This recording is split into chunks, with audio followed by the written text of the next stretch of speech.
All right, Dinesh, it does seem like every week liberals prove a different stereotype correct. I mean, we just laid out a few of them in the angle, but we could do an entire hour on this. On this particular issue of guns, your thoughts?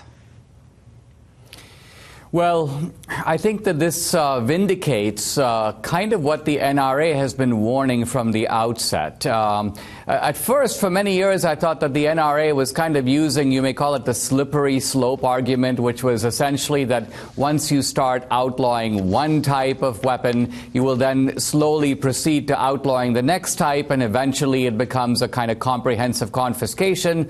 But I think what's interesting here is this is not even a slippery slope. It now appears like there's a whole group of people that from the outset want a comprehensive ban, and these mass shootings are making them come out of the closet, you may say rhetorically, and be more and more frank and candid about what their real agenda is. It never was a kind of targeted or narrowly tailored law. It's ultimately an all-out assault on the Second Amendment. And let's remember, too, Laura, that the Second Amendment is no less important than the First Amendment or the Fourth Amendment. So we should very jealously guard against these constitutional rights being stripped away based upon some sort of pretext. My rights, if you're going to abuse your rights, the solution is not to take away my rights. Furthermore, the great Democrat Ronald Reagan, Republican Ronald Reagan, he said that, look, these things, I support the sporting rifles, I support home defense. That's what Joe Biden has said as well.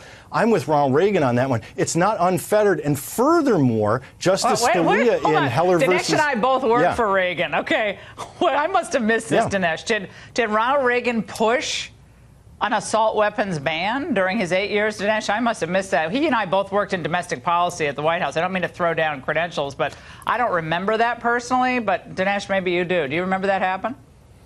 I mean, I certainly don't. I'd like him to elaborate a little bit more, but I don't quite know what he's referring to. Dinesh, this is a thing that the gun control folks do, and I like Ethan. But you got to talk. You're right. Heller decision did say, Justice Scalia did say, doesn't mean that there can be no regulations on firearms. And I think he's right about that. He was right about that in the Heller decision. But he didn't. You're making it out like Scalia said, oh, well, any semi-automatic weapon can be banned and it remain constitutional. That's not necessarily the case at all, Dinesh. And these are important details that I think we have to be very clear on, Dinesh.